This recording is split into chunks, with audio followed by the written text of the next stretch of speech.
며칠째 한 푼도 벌지 못하고 헛땅만 치고 말았지만 내일은 괜찮겠지 하는 막연한 기대감이 있을 때는 그나마 하루하루를 보낼 수 있지만 내일도 그렇고 그럴 거야 라고 한다면 절로 한숨이 터져나옵니다. 베드로가 그랬습니다. 갈릴리 호수에서 업으로 잔뼈가 굵었지만 요즘처럼 힘든 때가 없었습니다. 어젯밤도 밤새 그물을 던졌지만 헛탕만 치고 말았죠. 빈배로 돌아와서 힘없이 그물을 씻고 있는 베드로, 참담한 심정이었습니다. 이러한 베드로에게 예수님이 다가오십니다. 베드로는 예수님을 초청하지 않았습니다. 도와달라고 간구하지도 않았습니다. 그러나 주님은 일방적으로 베드로를 찾아오셨고 그의 배에 오르십니다. 사느라고 보면 힘들 때, 그 힘듦에 지쳐 있을 때 주님은 다가오십니다. 그 힘든 생활 속에 쪼그라드는 심령을 불쌍히 여기시고 다가오십니다. 야, 힘들다 힘들다 할 때 깨어 있으십시오. 주님께서 찾아오실 확률이 매우 큽니다. 오래전의 감사헌금 중에 제 마음을 찡하게 하는 감사 예물이 있습니다. 감사의 내용이 다른 글은 아무것도 없고 짧은 한 문단만 딱 있었습니다. 형언할 수 없는 감사. 형언할 수 없는 감사. 구체적으로 알 수 없지만은 제가 알기로는 당시에 그분이 매우 힘든 시간을 보내고 있었는데 아마도 새벽 제단에 나와서 주님께 기도하면서 형언할 수 없는 은혜, 형언할 수 없는 감사를 받은 듯 했습니다. 이처럼 어려울 때 예수님은 내 삶 속에 찾아오시고 뭔가 우리를 위해서 일을 시작하십니다. 믿습니까? 베드로의 배에 오르신 예수님, 이제 시작하십니다. 깊은 데로 가서 그물을 내려 고기를 잡으라. 단순하지만은 이거는 사실은 말도 안 되는 명령입니다. 이 말씀에 베드로가 순종할 수 없는 네 가지 이유가 있다고 학자들이 얘기합니다. 첫째로는 시간적으로 고기를 잡을 수 있는 시간이 아닙니다. 갈릴리 호수에서 고기는 밤에 잡았지 아침에 안 잡습니다. 아침에는 고기들이 다 지네들 집에 돌아간답니다. 둘째로 장소적으로도 고기를 잡을 수 있는 곳은 얕은 곳이랍니다. 깊은 곳에서는 고기를 잡지 않는답니다. 셋째로는 감정적으로 이미 그물을 다 씻었는데 그걸 다시 내린다는 것은 이건 짜증나는 일, 그야말로 왕 짜증나는 일입니다. 넷째로는 자존심의 문제죠. 자신은 노련한 어부이지만 예수님은 전직이 목수였습니다. 도대체 고기잡이에 대해서 뭘 안다고 이런 명령을 자신에게 하는가? 베드로는 자존심이 팍 상했죠. 그런데 베드로는 어떻게 합니까? 시몬이 대답하여 이르되 선생님, 우리들이 밤이 새도록 수고하였을 때 잡은 것이 없지만은 말씀에 의지하여 내가 그물을 내리리이다.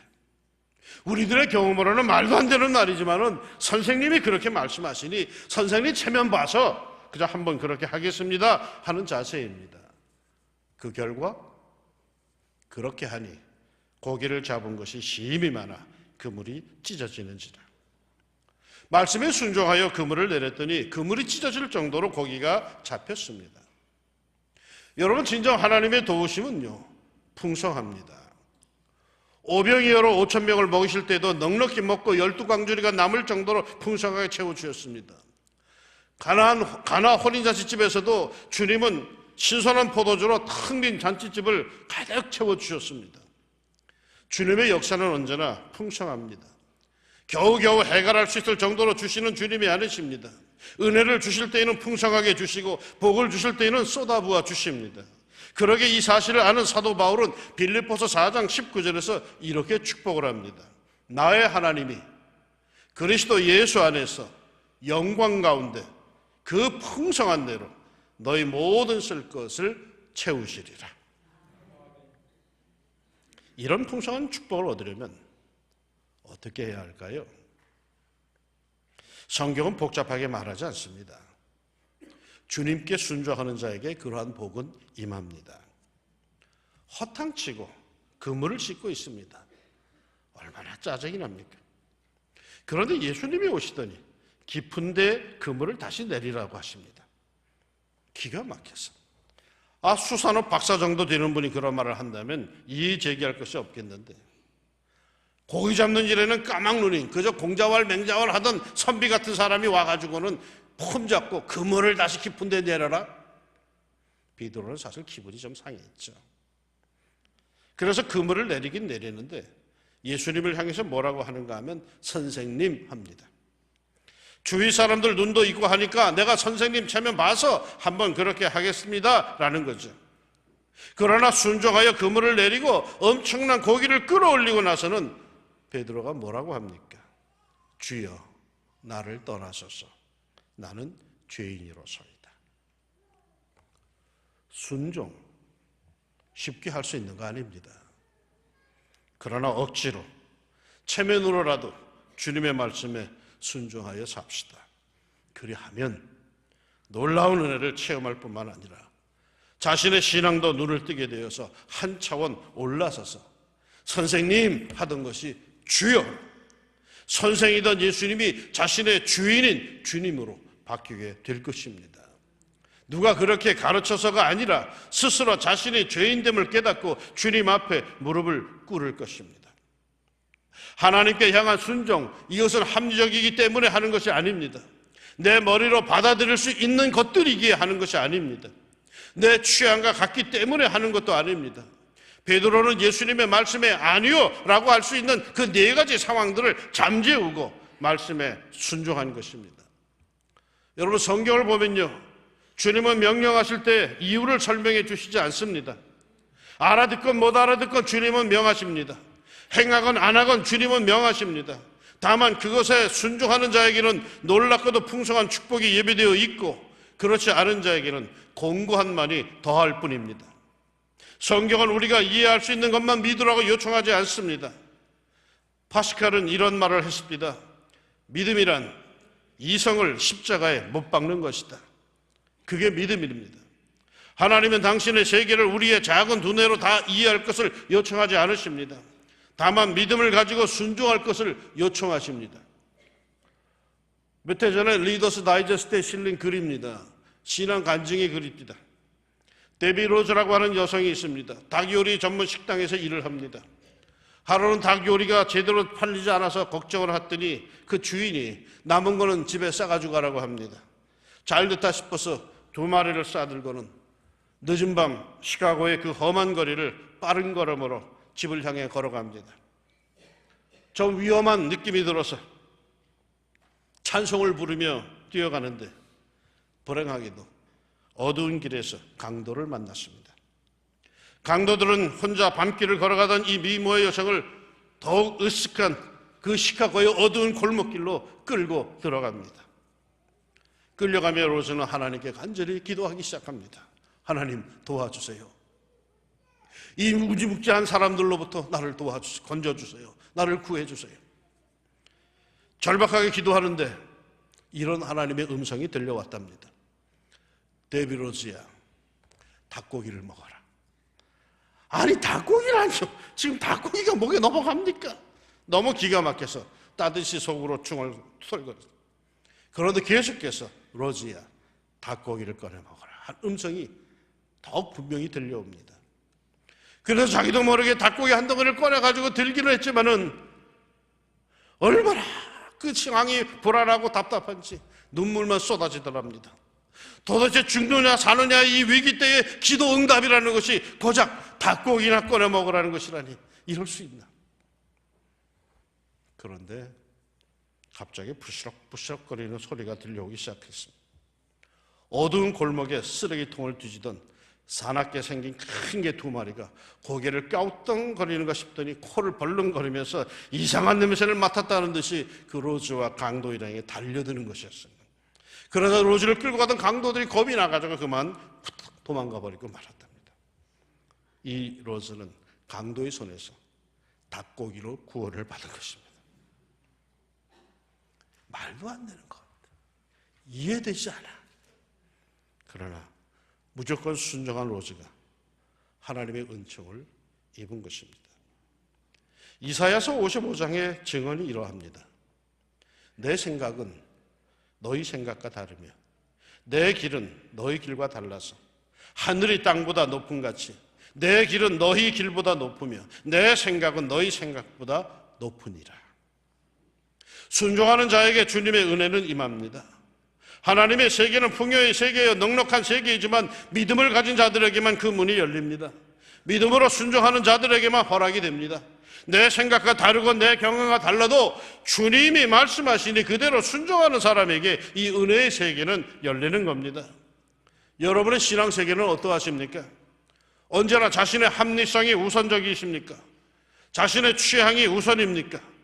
자신의 논리와 이성이 더 앞서가십니까? 하나님의 풍요는 그런 사람에게는 열려있지 않습니다. 현상유지는 하겠지요. 그러나 기막힌 눈물을 글썽일 만한 하나님의 풍성함과 그 풍요로움의 은총은 믿음으로 순종하는 사람에게 주어집니다. 나보다 하나님의 말씀을 더 신뢰하고 우선시하며 나아가는 순종하는 사람에게 하나님의 풍요는 열려 있습니다. 그야말로 위대한 순종을 하는 사람에게 놀라운 풍요는 열려 있습니다. 사랑하는 여러분, 위대한 순종으로 합시다. 누구나 하는 순종보다는 타인은 쉽게 할 수 없는 위대한 순종, 당장의 고민은 하지만 결국 말씀에 철저히 순종하는 위대한 순종으로 놀라운 하나님의 축복, 그 풍성을 맛볼 수 있기를 주의 이름으로 축원합니다. 이렇게 놀라운 축복, 그것도 풍성한 복을 받았다면 그 얼마나 기쁘겠습니까? 허탕만 치던 인생이요, 밤새 고생하고 허탕치고 빈손으로 들어가야 했던 그가 그야말로 대박을 친 거예요. 그런데 대박을 친 베드로가 좀 이상합니다. 한 남자가 집에 저녁에 들어와서 아내에게 말합니다. 여보, 이번에 5천만 원이 생겼어. 이거 완전 대박이야. 우와, 당신 대단해요. 어떻게 대박 낸 거예요? 그러자 남편이 그랬답니다. 그거 퇴직금이야. 구조조정으로 해고당하고는 어려운 마음속에 그래도 그에겐 유머가 있습니다. 그러나 정말 그 마음은 그리 편치 않았을 것입니다. 5천만 원을 손에 쥐었어도 그것은 퇴직금이었기에 마음이 불편했을 겁니다. 마치 이런 심정인가요? 베드로는 완전 대박을 터뜨렸습니다. 다들 고기 잡기에 실패했습니다. 다 허탕쳤습니다. 그런데 자기는 그물이 찢어질 정도로, 배가 가라앉을 정도로 고기를 잡았습니다. 달려와서 도와주는 동무들 모두 입이 쫙 찢어졌습니다. 베드로 배만 만선이 아니라 그 도와주러 왔던 친구들의 배도 만선입니다. 얼마나 좋습니까? 당사자인 베드로는 그 기쁨이 오직이나 컸겠습니까? 그런데 그 베드로가 이상해요. 8절에 시몬 베드로가 이를 보고 예수의 무릎 아래에 엎드려 이르되 주여 나를 떠나소서 나는 죄인이로소이다. 이를 두고 많은 학자들, 목사님들 그리고 저 역시 그렇게 해석을 했습니다. 절대 거룩함에 부딪힌 세속인의 절규라고요. 예수님이 하나님이심을 깨달은 인간이 고백하는 것이라고요. 맞습니다.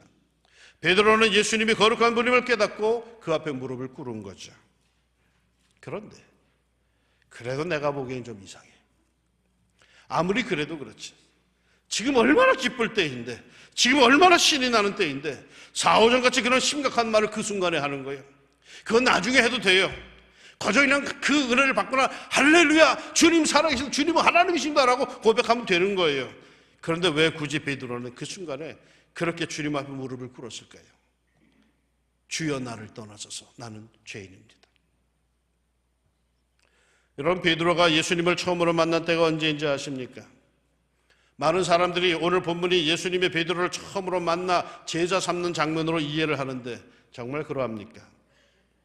복음서를 읽어보면 그렇지 않습니다. 요한복음 1장을 보면 베드로의 형제 안드레가 먼저 예수님을 만나고 그 형제 베드로에게 가서 우리가 메시아를 만났다 하면서 그 베드로를 예수님께로 인도해 옵니다. 그야말로 전도해 옵니다. 그리고 오늘 본문 누가복음 4장을 보면, 앞부분인 4장을 보면은 베드로의 장모가 심한 열병에 고생할 때 예수님이 베드로의 집에 찾아가서 그 장모를 고쳐줍니다. 그 누가복음 4장 38절에 예수께서 일어나 회당에서 나가서 시몬의 집에 들어가시니 시몬의 장모가 중한 열병을 앓고 있는지라 사람들이 그를 위하여 예수께 구하니, 여기서 그를 위하여 예수께 구하니, 여기서 그가 누구냐에 따라서 해석이 조금 달라집니다. 그를 장모로 본다면은 예수님이 베드로의 집에 스스럼없이 방문할 정도로 베드로와 예수님이 이미 친하다는 뜻이고, 그를 시몬으로 본다면은 장모가 아픈데도 베드로가 예수님을 선뜻 청하지 못하고 있기에 그를 위해서 다른 사람들이 대신 청해 주어서 예수님이 베드로의 집을 방문했다라는 그런 뜻입니다. 그러니까 말이죠, 이미 베드로는요 예수님을 만났고요, 그 예수님과 여러 번 접촉이 있었다는 것입니다. 구체적인 은혜까지 입었다라는 뜻입니다. 그런데 이상한 것은요, 예수님과 베드로는 이미 구면이고 교제가 있는 사이인데 베드로는 여전히 예수님을 따르지 않고 있다라는 것입니다. 베드로는 예수님께 마음이 가 있으면서도 예수님의 제자가 되지 않았다라는 것, 지금 현재. 오늘 본문에 나오듯이 베드로는 여전히 예수님과 함께하고 있질 않아요. 그는 자기 일에만 종사하고 있어요. 자기 생업에 일하고 있어요. 고기나 잡고 있어요. 이미 예수님과 여러 번 접촉을 했고 만나고 은혜를 받았는데도 여전히 베드로는 아직도 자기의 일만 하고 있다는 거예요. 무슨 뜻일까요? 베드로는 고민 중입니다. 예수님 메시아인 것을 느끼겠는데, 말씀을 들으니까 진짜 감동이 오는데, 아이고 장모님을 고쳐주신 걸 보니까 정말 예수님은 대단하신데, 그래도 주저가 돼요. 이 모든 것을 포기해야 한다는 게 아무래도 마음에 내키질 않아요. 그래서 계속 고민 또 고민합니다. 은혜 받으면서도 고민합니다. 그런데 허탕친 그날 하필이면 예수님께서 또다시 찾아오셔서 일부러 자기 배에 오르십니다. 그리고 거역할 수 없는 권위로 말씀하시는데 정말 놀라운 일이 벌어졌습니다. 그리고 결국 베드로는 예수님 앞에 꼬꾸라지고 맙니다. 주님, 제가 졌습니다. 주님이 이기셨습니다. 아직도 고민하고 있는 분이 계십니까? 예수님의 말씀 들을수록 고개가 끄덕여지고 마음에 감동이 오는데, 그럼에도 쉽사리 주님 앞에 무릎 꿇기가 힘든 분이 계십니까? 주님의 권능과 그 말씀으로 역사를 이루시고 내 모든 삶에 평강을 주신 그 은혜 익히 잘 알겠는데, 그럼에도 선뜻 주님 따르기 주저되는 분이 계십니까? 주님께서 뭔가 자꾸 나에게 말씀을 하시고 나에게 메시지를 보내시는데, 감동을 주시는데, 눈물을 주시는데 쉽게 이 죄악들을 떨쳐버리기 힘든 그런 분들이 혹시 계십니까? 이젠 손을 터세요. 이제는 결단하세요. 이제는 주님 앞에 무릎을 꿇으세요. 예수님께서 나를 주목하셨다면 예수님은 결코 쉽게 나를 포기하지 않으실 겁니다. 그러니 빠를수록 좋아요. 예수님께 항복하면 행복해져요. 마침내 예수님께 무릎 꿇고 두 손 드는 사람들, 결단하고 결심하는 그들을 참 그리스도인으로, 진짜 성도로 거듭나도록 도와주시고 이끌어 주시기를 예수님의 이름으로 축원합니다. 기도합시다. 교회 잘 나오고 있는데, 예배 잘 드리고 있는데, 찬송과 기도와 말씀 속에서 늘 은혜 받고 있는데, 그런데도 아직 온전하게 주님께 자신을 맡기지 못하고 자기 삶, 자기 인생은 내 것이라고 그래서 지 손으로 모든 걸 꽉 잡고 이럴 수도 없고 저럴 수도 없는 그런 믿음의 삶을 사는 분들이 혹 계시다면, 사랑하는 주님, 이 시간 찾아가 주셔서 그의 삶의 배 위에 오르셔서 깊은 데 가서 그물을 내려라. 그 놀라운 순종의 역사를 통해서 그가 마침내 주님, 나를 떠나서서 나는 죄인입니다라고 고백할 수 있는, 결단할 수 있는 그 역사가 우리들에게 꼭 있게 하여 주옵소서. 평생 갈등만 하다가 가지 않게 해주시고 용기 내어 결심하고 결단하고 내가 이제는 하나님의 자녀로 산다, 내가 그리스도의 제자로서 비로소 제대로 살리라 결단할 수 있는 저희들 될 수 있도록 주여 도와 주시옵소서. 하나님의 마음 한가운데 들어왔다가 다시금 자기의 삶의 현장으로 돌아가는 이 사랑하는 이들을 하나님 꼭 기억해 주시사 결단하는 이들에게 주의 권세가 갑절로 임하게 하옵소서. 예수님의 이름으로 기도합니다. 아멘.